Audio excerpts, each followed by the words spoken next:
चलो भाई, पहली वाली स्टोरी सेट हुई कि नहीं, पहले बताओ। देखो, तुमको केवल स्टोरी बस दिमाग में रखना है, बाकी सब कुछ हो जाएगा। सुनो बस, स्टोरी को बस रखो, कोई भी क्वेश्चन आए यहीं से क्लियर हो जाएंगे, ठीक है। चलो, अपन देख रहे हैं फिर से 12वीं हिंदी वितान का पार्ट 2 देख रहे हैं, उसका नाम है जूझ। अच्छा, इसको आनंद यादव ने लिखा है, डॉक्टर आनंद रतन यादव, डॉक्टर आनंद रतन यादव ने इनको लिखा है। और यह एक मराठी के क्या थे, लेखक थे, ठीक है। और इन्होंने इसको मराठी में लिखा था, फिर बाद में इसका केशव प्रथम वीर ने हिंदी में इसका क्या किया था, अनुवाद किया था। Is that clear?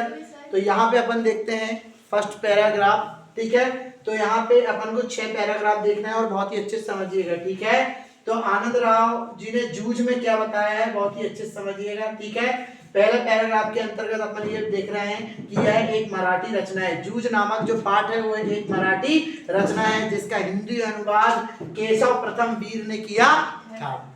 इसमें क्या बताया गया है कि लेखक को बचपन में पाठशाला जाने का, देखो बहुत अच्छे से समझो, लेखक को बचपन में पाठशाला जाने का बहुत ही शौक था, क्योंकि वो पढ़ना चाहता था, लिखना चाहता था, और वह बड़ा होकर एक लेखक और बड़ा होकर एक रचनाकार, कविताकार बनना चाहता था।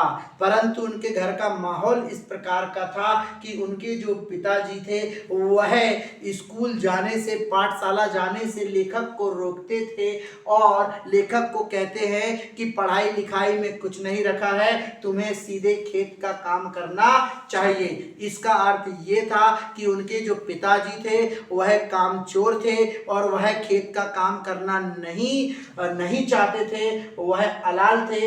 इसीलिए वह अपने बच्चे को अर्थात लेखक को खेत पर जाकर काम करने के लिए संबोधित करते थे, बोलते थे। परंतु लेखक को बचपन में पढ़ने का बहुत शौक था, पाठशाला जाने का बहुत शौक था, और लेखक पाठशाला जाने के लिए बेचैन रहता था कि कब मैं पाठशाला जाऊं, कब मैं पढ़ना लिखना सीखूं, और कब मैं अच्छी अच्छी कविताओं की रचना करूं, ठीक है। पिताजी पाठशाला जाने के लिए हमेशा उसे मना कर देते थे और पाठशाला जाने से उसे रोकते थे, और अक्सर उसे कहते थे कि जाओ और खेत पर जाकर काम करो। पिताजी स्वयं कोई काम नहीं करते थे, खेत का वो बिल्कुल काम नहीं करते थे। वो दिन भर गांव में और बाजार में घूमते थे और आनंद का लुत्फ लेते थे और अपने जीवन को फक्कड़पन से जीते थे। Is that clear? तो पिताजी स्वयं कोई काम नहीं करते थे, लेखक ने स्कूल जाना, इसी चक्कर में लेखक ने स्कूल जाना छोड़ दिया और वह खेत में काम करने लगा। एक दिन की बात है, जब उनकी मां कंडे थोप रही थी, तो कंडे थोपने में लेखक उनकी मां की मदद कर रहा था और अपनी मां से धीरे से कह रहा था कि मां, पिताजी से पाठशाला जाने के लिए बात करो, मैं पाठशाला जाऊंगा, मैं पढ़ूंगा। परंतु उनकी मां जो थी वह उनके पिताजी से बहुत डरती थी। उसने वो कहना तो चाहती थी पिताजी से कि इसे स्कूल भेजो, परंतु बेचारी वो कह नहीं पाती थी क्योंकि वो पिताजी से बहुत डरती थी। Is that clear? कौन? उनकी मां पिताजी से क्या होती थी, बहुत डरती थी। मां चाहती थी कि लेखक पढ़े, स्कूल जाए, पाठशाला जाए, कुछ सीखे, पढ़ लिख कर बड़ा आदमी बने, परंतु वो मजबूर थी क्योंकि वो अपने पिताजी से, क्योंकि वह लेखक के पिताजी से डरती थी। ठीक है। दत्ताजी राव, ठीक, उस मोहल्ले के जो सज्जन थे, दत्ताजी राव एक सम्मानित पुरुष थे और उस गांव के एक चहेते और इंसाफ करने वाले व्यक्ति थे, सज्जन पुरुष थे। तो लेखक ने कहा कि माँ, एक काम करते हैं, अपन दत्ताजी राव के पास चलते हैं और अपने पिताजी की पूरी हरकत उनको बताते हैं, तो शायद बात बन सकती है और उनके मार्गदर्शन पर मैं स्कूल जा सकता हूँ। तो ऐसा प्लान दोनों ने बनाया, माँ और बेटे ने बनाया, ठीक है। और उनका मानना था, माँ और बेटे का मानना था, केवल दत्ता राव जी ही अब अंतिम अपनी इच्छा को पूरी कर सकते हैं, बस वो ही बचे हैं जिसके कहने पर पढ़ाई का कोई रास्ता निकल सकता है और मैं पढ़ने के लिए पाठशाला जा सकता हूँ। अच्छा, लेखक के जो पिताजी थे वह दत्ता राव जी को बहुत मानते थे। क्यों? क्योंकि वो सम्मानित पुरुष थे और वो उस गांव के जाने माने व्यक्ति थे, पुरुष थे। ठीक है, तो उनकी बात हर कोई मानता था।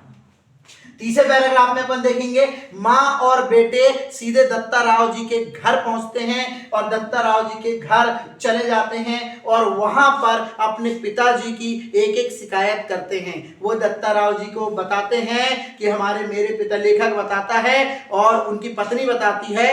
ठीक है, मतलब ये जो उनके पिताजी हैं अर्थात लेखक के पिता हैं, उनकी शिकायत यहाँ पर हो रही है। कौन कर रही है? लेखक और उनकी मम्मी। Is that clear? तो वो लेखक कहता है कि मेरे पिताजी जो है वो गांव में सारा दिन टहलते रहते हैं, सारा दिन डोलते रहते हैं, भंवरों की तरह मंडराते रहते हैं और बाजार में रखमा बाई के साथ सारा दिन बिताते रहते हैं और खेत में कोई काम भी नहीं करते हैं। मुझे पाठशाला जाने से रोकते हैं और मुझे खेत में काम करवाते हैं। तो सारी बात वह शेयर करते हैं किससे? दत्ता राव जी से। दत्ता राव जी ने कहा चलो ठीक है, एक काम करो। दत्ता राव जी गुस्सा हो गए और उन्होंने उनसे कहा, लेखक और उनकी माँ से कहा, एक काम करो, जाओ तुम्हारे पिताजी को कल मेरे पास भेजना, कल मेरे पास भेजना। ये बात जैसे ही इनको पता चलती है, किनको? इनको, उनके पिताजी को, लेखक के पिताजी को, तो वो है खुशी से फूले नहीं समाते हैं और कहते हैं अरे वाह, मुझे उन्होंने बुलाया है। क्यों? क्योंकि वो उनका बहुत सम्मान करते थे। क्योंकि उन्होंने मुझे बुलाया है, इसका मतलब ये मेरा सम्मान है, ये मेरा सम्मान है कि वो मुझे बुला रहे हैं। और फिर जो दत्ता राव है वो किनके पास जाते हैं? किनके पास चले जाते हैं? ठीक है, दत्ता राव के पास चले जाते हैं, लेखक के पिता। फिर दत्ता राव उनको समझाते हैं। किनको? उनके लेखक के पिताजी को। और साथ में लेखक भी उनके घर जाता है। दत्ता राव पढ़ाई की चर्चा करते हैं लेखक के पिता से और लेखक के पिता को समझाते हैं, उसको डांट लगाते हैं, उसको फटकारते हैं कि तू बच्चे के भविष्य के साथ मत खेल और इसे एक काम कर, इसे पाठशाला भेज। तो ये जो लेखक के पिता होते हैं वह उस बात को मान जाते हैं और कहते हैं कि मैं इसको स्कूल भेजूंगा, पाठशाला भेजूंगा, परंतु एक शर्त ये रहेगी कि ये खेत का भी काम करेगा। तो लेखक वहां पर राजी हो जाता है हंसी खुशी से और लेखक अब खेत पर काम करने जाता है। सुबह खेत पर काम करने निकल जाता है, साथ में वो स्कूल का बैग और बस्ता भी लेकर चला जाता है। और जैसे ही 11 बजते हैं तो 11 बजे के बाद वह अपनी पाठशाला जाता है और पाठशाला जाके अपना अध्ययन करने लगता है।